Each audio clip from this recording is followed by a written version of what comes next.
Bienvenue à ce nouveau tuto. Avant de commencer, je souhaitais vous commenter quelque chose. Le ring hockey est un des sports les plus riches sur le plan moteur. Je ne le dis pas seulement moi, mais aussi des études qui constatent que le ring hockey, tout comme le hockey sur glace d'ailleurs, est un sport dans lequel il y a on doit avoir la plus grande capacité de coordination. Disons par rapport à d'autres sports. Ces études datent de plusieurs années, mais je crois qu'elles sont toujours d'actualité, car nous continuons à conserver un niveau extraordinaire de joueurs. Ces joueurs qui ont autant de talent et qui jouent dans les meilleurs championnats du monde, je crois que s'ils avaient la possibilité de jouer devant 40-50 caméras comme on peut le faire au football, avec 1000 séquences analysées où l'on peut voir les détails d'une action comme un tunnel ou un autre geste technique, les producteurs et les spectateurs réellement hallucineraient de la capacité qu'ont ces joueurs de générer à partir de finalement rien des mouvements absolument extraordinaires. Pour le moment, dans une retransmission télé, il y a seulement 3-4 caméras et beaucoup de choses ne peuvent pas se voir car ça va très vite, trop vite. Seulement ceux qui ont déjà joué ou ceux qui connaissent très bien le ring hockey peuvent apprécier ces mouvements qui sont absolument géniaux. Aujourd'hui, je veux vous commenter que nous avons un invité de luxe qui va nous présenter un exercice, un joueur énorme qui joue à l'ICO, et je ne dis pas énorme car il est très grand, mais car c'est un joueur talentueux avec qui j'ai pu collaborer en sélection espagnole, U19, U20. Ce fut toujours un joueur curieux avec des questions supplémentaires, un joueur qui cherche à comprendre, et ceci l'a fait arriver au plus haut niveau. Ce joueur est David Torres, car je l'ai toujours appelé David. Merci pour ta collaboration et j'espère que vous allez apprécier tous, car réellement il a préparé un exercice sur un joli mouvement. Bonjour, je suis David Torres, joueur de l'ICO. Je voulais participer avec Kim à ces sessions d'entraînement. Je vais vous montrer un petit exercice de jonglage avec le bout de la crosse. Je vais aller par étapes en augmentant la difficulté petit à petit pour permettre à tout le monde d'y arriver. Allons-y. En premier, nous allons jongler de manière normale. Une fois que nous maîtrisons cela, nous pouvons jongler en alternant la phase de la crosse.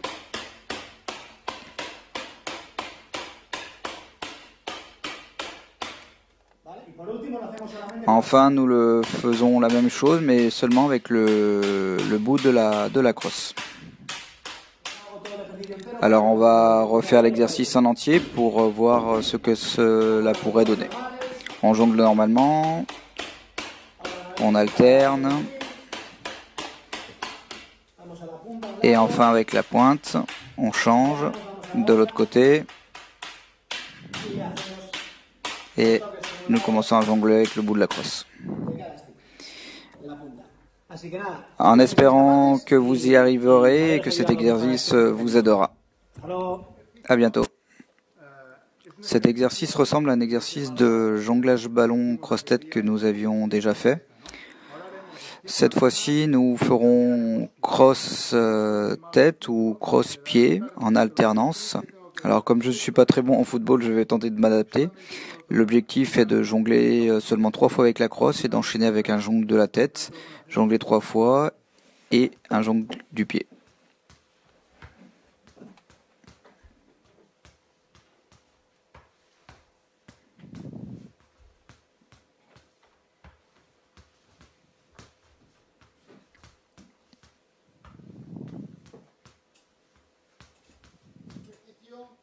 Cet exercice est fait pour les plus jeunes.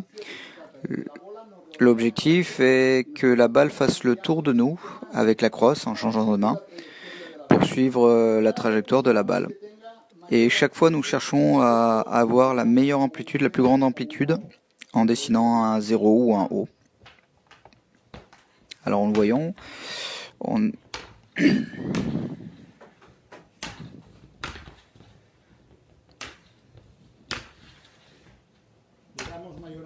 et maintenant, nous essayons d'avoir une amplitude plus grande.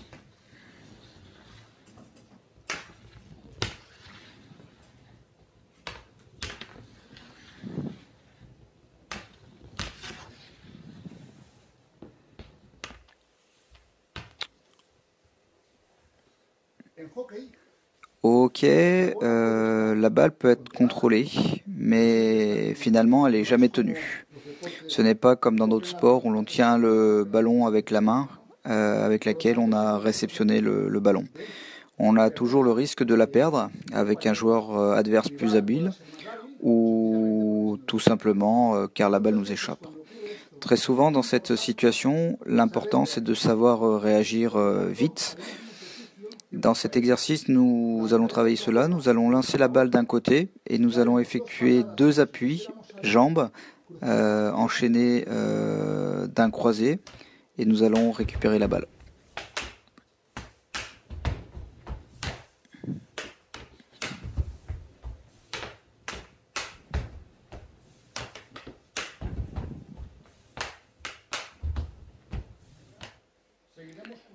Maintenant, nous allons continuer à croiser les jambes, mais avec des obstacles au sol, et tout en soulevant la balle.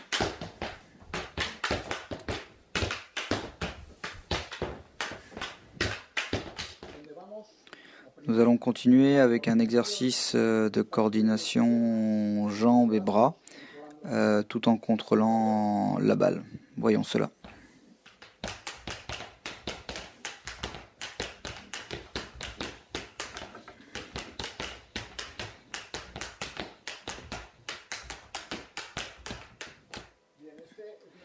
Bien, ceci est un exercice que m'a proposé Moïse Escudero, ancien joueur de Hockey Liga et maintenant entraîneur. L'idée est d'avoir un objet sur la tête, type papier WC, et de tenter en même temps de manier la balle sans la regarder directement, mais en la voyant dans notre vision périphérique. D'un autre côté, il y a un autre objectif à cet exercice. C'est quelque chose que nous avions déjà expliqué. Afin de patiner, il doit être clair pour nous que nous devons dissocier le bassin du buste.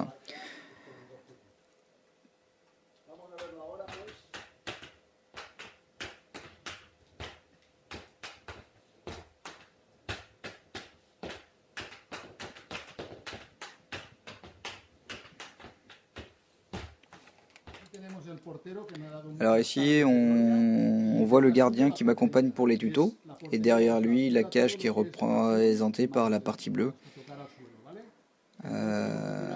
Ainsi, nous devons tirer à gauche ou à droite de ce gardien, ou entre les jambes, pour essayer de marquer des buts. Alors maintenant, c'est un exercice de reprise de volée. Nous allons lancer la balle de tennis contre le mur, et nous tenterons de la reprendre directement après un contrôle, si ça a été dévié, ou directement à gauche ou à droite du gardien. J'annoncerai gauche ou droite pour tenter de respecter la consigne et tirer du bon côté.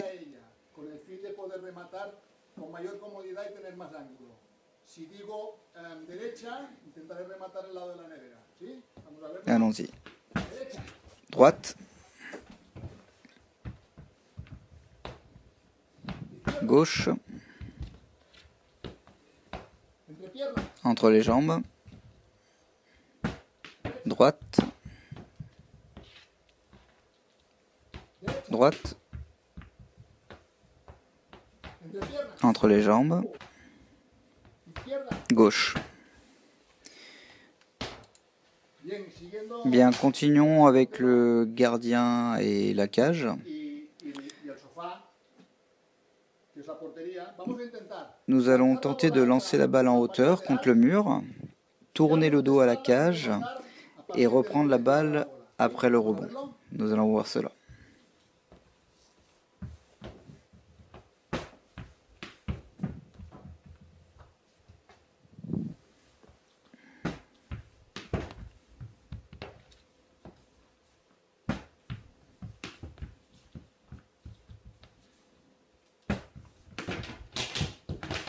Ah, je crois que je l'ai blessé.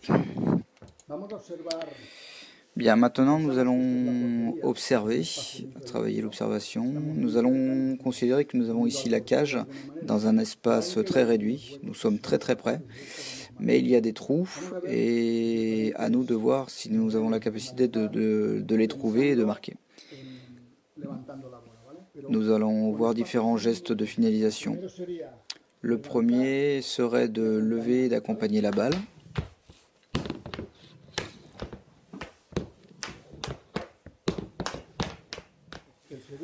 Le deuxième serait de lever et rabattre la balle.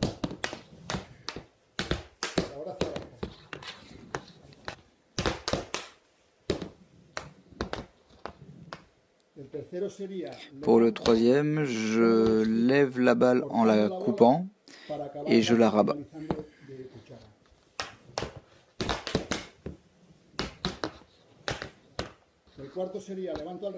Pour le quatrième, je lève du revers et je rabats.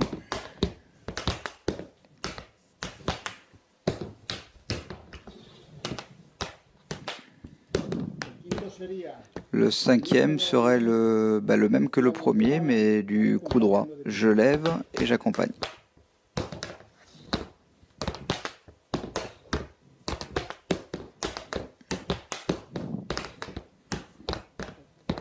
Pour le sixième, je lève et je rabats.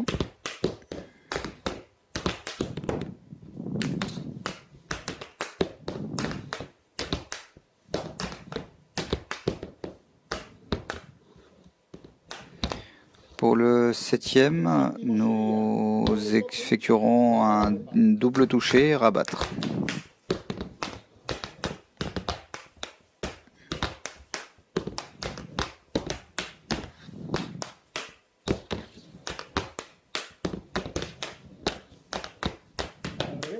Pour en faire de l'autre côté.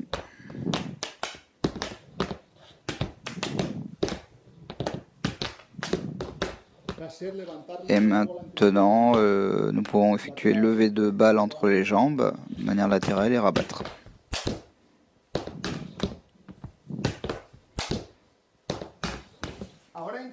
Sur cet exercice, nous allons tenter de lever la balle coup droit entre les jambes et lancer du jonglage.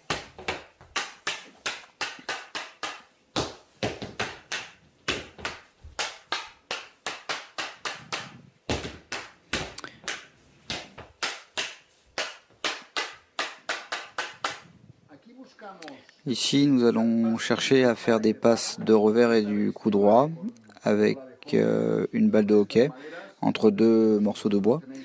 Mais vous pouvez également le faire avec une balle de tennis ou une balle plus molle si vous êtes à la maison.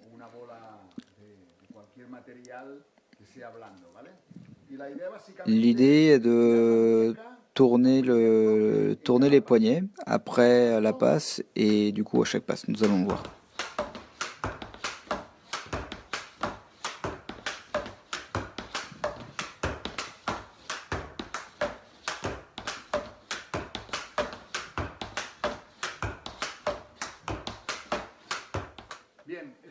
Bien, cette fois-ci, nous allons positionner les morceaux de bois face à face et nous allons faire une passe coup droit ou revers face à nous et enchaîner avec une passe à l'arrière. Voyons cela.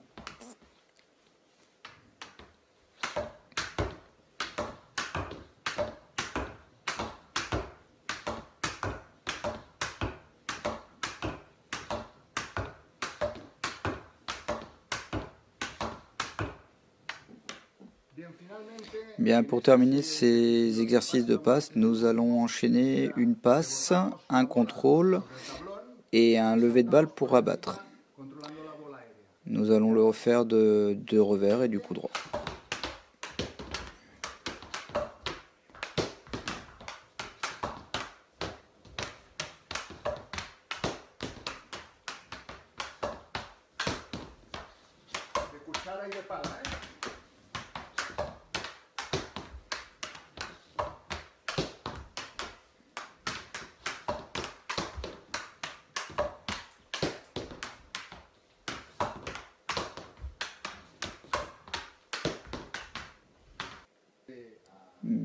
Bien, maintenant pour finir, un petit défi. Poser une balle sur un verre en plastique. On se positionne à 1 mètre et demi, et nous tentons de toucher la balle de tennis. Réussi.